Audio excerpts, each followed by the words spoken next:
the battlefield of Xyrian. 9 still smelled of plasma burns and smoked metal when the war finally ended. Human forces and the Varynth Empire had signed a fragile truce after a decade of violence. The world was quiet now, too quiet, and yet my transport was the only one requested to stay behind. Lieutenant Orion Hale, the commander, had said before departure, "The Queen herself wants to speak to you." That sentence had haunted me during the entire flight to the Varynth capital. The alienqueen, a ruler feared across galaxies, worshipped by her own kind, and rumored to possess psionic abilities capable of crushing a starship in half, wanted me, a regular soldier?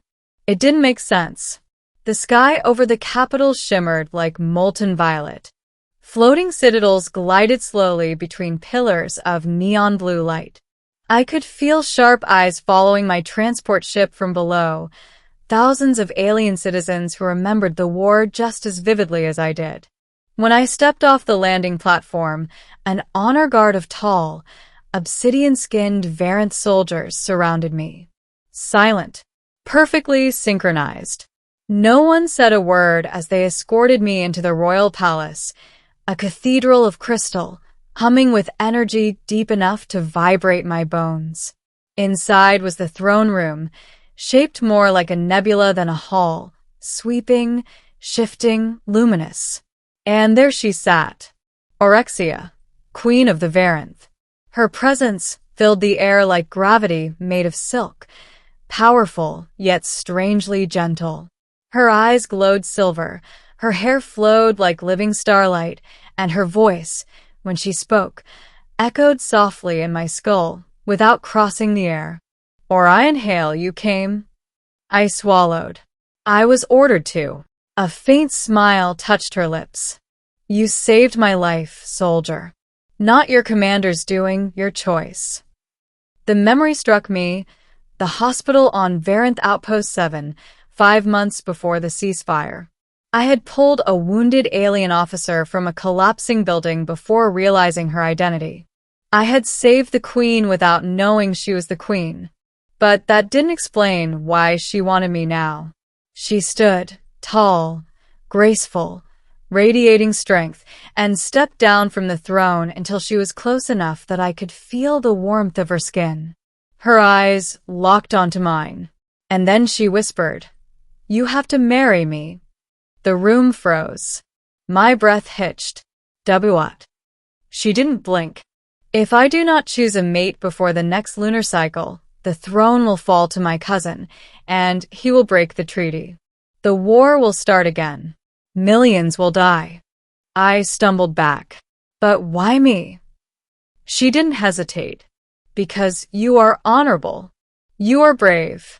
You risked your life for someone you thought was your enemy. I need a king who won't thirst for power, one who might give my people peace." My heart pounded in my chest. The proposition wasn't a romantic one, it was political, strategic, a sacrifice for peace. "There must be someone else," I whispered. "A Varynth, someone you love." For the first time, I saw pain cross her face. "I did love once. He died in the war you humans brought to us." That stung. She didn't say it with hatred, only truth. Then she added quietly, "This bond will not chain you. It will not imprison you. It will protect both our worlds. But it must be real. The Varynth crown rejects deception. If there is no genuine trust between us, the ritual will destroy us both." The coronation was not simply symbolic. It required a psychic merging of minds. I wanted peace. I wanted the war to be over forever. But could I trust her? Could she trust me? Before I could answer, the palace doors crashed open. A group of armed Varynth soldiers marched in, led by a tall figure with burning crimson eyes. Lord Varaxis, the Queen's cousin. His voice boomed across the hall. "A human king? You would disgrace our lineage and surrender the throne to the species that killed your beloved." Orexia stepped in front of me, her aura flaring like a solar eruption. Stand down. But he smiled, a slow, predatory curl. You think he saved you by accident? I intercepted communications from the humans. He was ordered to keep you alive, so they could use you as leverage. My stomach dropped. It wasn't true, but I knew exactly how it would look. The Queen's expression shattered, not with anger, but confusion. Doubt. Betrayal. And suddenly I realized this wasn't just about military strategy. She needed someone to believe in her, to choose her, not to use her. I stepped forward and shouted so the entire hall heard. If that were true, I would have taken you hostage when I recognized you at the outpost. I didn't. I carried you to safety and left before you were conscious. I didn't even know who you were until months later. Varaxis spat. Lies.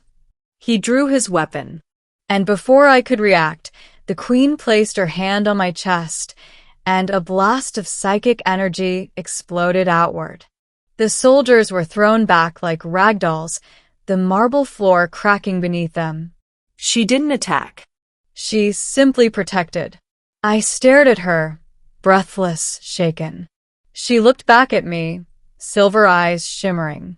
I do not need a king to rule, she whispered, but I need someone to stop me from becoming like him. In that moment, I finally understood. She wasn't afraid of losing power. She was afraid of losing herself. I took her hand, not because the treaty demanded it, but because I trusted her. Her voice trembled. Is that your answer? I nodded slowly. Yes. Not for the humans. Not for the Varynth. For you. The throne room lit up instantly, the coronation ritual beginning of its own accord. Lights spiraled around us, weaving into our minds. Memories, hers and mine, surged through each other.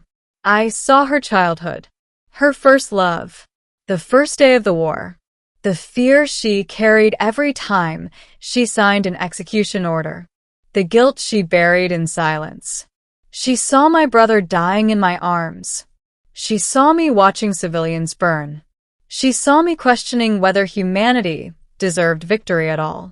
None of it was hidden. None of it was pretty. When the light faded, we remained standing, still holding hands.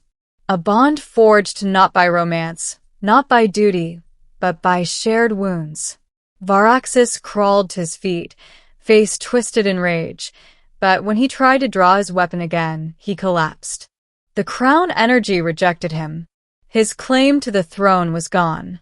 The guards seized him and dragged him away. Orexia squeezed my hand once, soft, uncertain, and then turned to the court. From this day forward, the Varynth and humanity will be bound not by fear, but by trust. And the people, the same citizens who once wished for our destruction, bowed. Not to a conqueror, to a bond that saved both worlds. Epilogue. 1 year later. Peace became reality. Trade between our species flourished. War fleets turned into research teams. I traveled between Earth and Varynth often, always welcomed as both soldier and bridge. As for Orexia and me, we did not rush anything. We learned each other's languages, cultures, habits. We argued. We laughed. We healed. One night on the balcony overlooking the glowing city, she stood beside me silently. I never asked, she said softly. Do you regret choosing me? I looked at her, truly looked, not as a queen, not as an alien, but as someone who had carried impossible pain and still chose peace. I regret the war, I answered. But not you. Her smile was small, but warm enough to melt stars. And for the first time since the war began, I believed the universe could be gentle again.